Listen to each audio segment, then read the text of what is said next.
Hello YouTube, I'm going to be making a quick video on how to change the fuel pump of an M35a2 deuce and a half. The fuel pump in these trucks is located in the tank, right here. You have to take off these screws or bolts, whichever one you have. I already disconnected this, but this goes right in here. You just disconnect that, take off this line. This is the line that sends fuel to your engine. And then disconnect this line right here, which is the return line. For this job, you'll need a 3/4 inch wrench to take off the line going to the engine. For the return line right here, you'll need a 3/8 inch wrench, and you also need a screwdriver. I recommend wearing gloves too. First step is getting these two lines loose. I already loosened them up with a wrench. Once you get them loose, then we'll start on taking these screws out.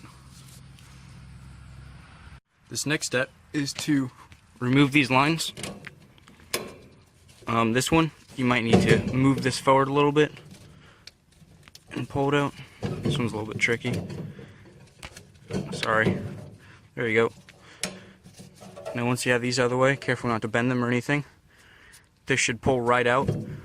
I already took off the old fuel pump that's in here and just put this back in until I ordered a new one. So it's very easy. Once you get this out, I'll show you how to take off the old fuel pump in 1 minute. Now that you have the old fuel pump out, I would cover this up just to make sure that nothing gets in there.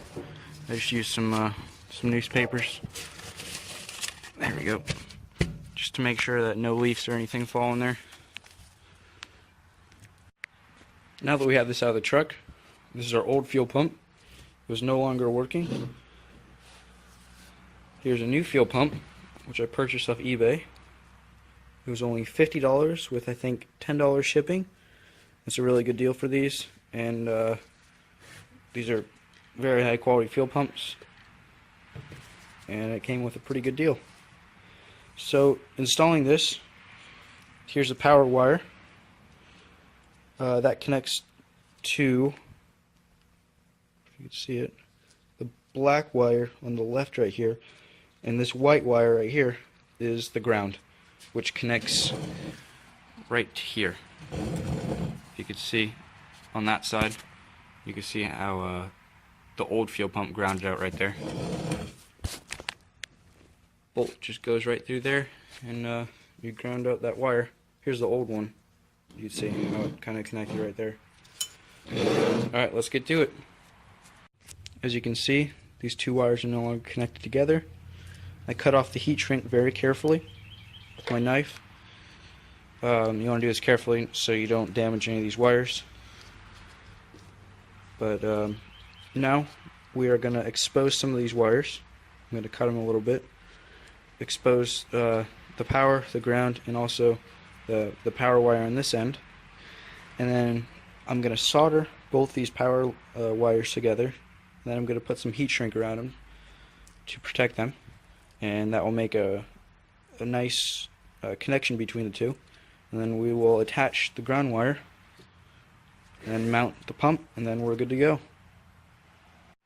So I decided to crimp these instead of soldering it, because sometimes the vibrations can break the solder, and I don't want that to happen. So I crimped it with a really good crimper, put some heat shrink over it, and then I rolled these sleeves back up and kind of twisted the metal back together so that it would not come off. I mean, it's not moving at all. I also crimped this on, this little connector. You need to make sure that you have a really good crimper when you're crimping stuff like this. It makes it a lot easier. But I mean, if you don't, it's not that big of a deal. It just makes it a lot easier if you do. So now we're gonna install the pump on here, and I'll show you how to do that. Alright, so the next step is to attach this clamp onto your actual pump. As you can see, there's a groove on this clamp, and it matches this right here, this ring. So you want to match that groove up with this ring. So you come in from the bottom, like that, underneath the ring, and you push up until it matches right there. Then you bring this clamp around,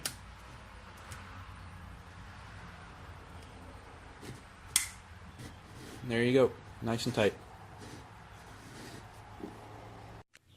So after we put this clamp on here, we're going to want to attach this to the pump.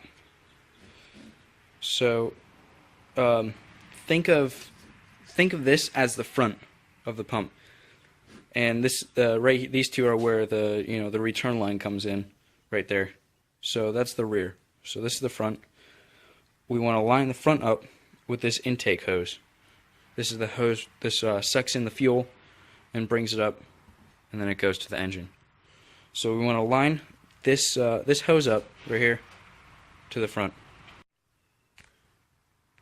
Now that we have this all lined up, we're going to place these screws in here. You have to align I'll show you on this side. Line these holes up together. It's kind of hard to do with one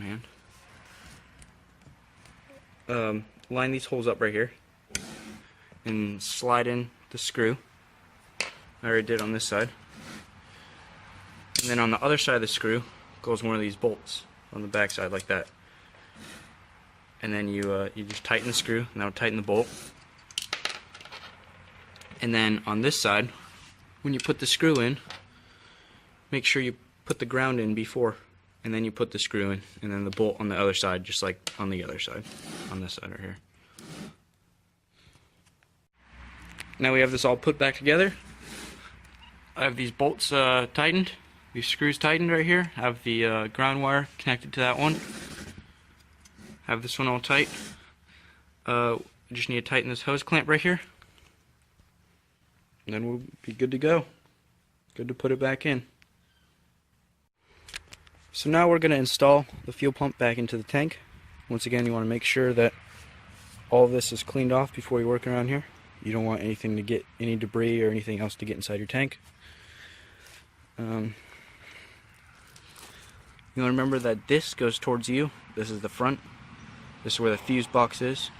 These are where the two hoses go into in the back. Now I'm going to go install it. Now that we put this back in there and tighten all these screws, we just have to reconnect these lines. So the smaller line is the return line, and this bigger line is the line that takes the fuel to the engine. So just connect those, tighten them. The smaller line is a 3/8, and this bigger line is a 3/4. Now that you have the fuel pump all together, it's time to bleed the system and make sure there's no air in it. And you do that, you come over to the driver's side of the engine, and you unscrew this bolt on top of these two fuel filters right here, and it should be a 7/16 inch bolt. You just loosen it, and then come over here on the inside and you turn on the accessory power switch. You see, yep, it's all done. Kind of made a little bit of a mess. I'll clean that all up. But once you have that all bled, then it's time to start the truck.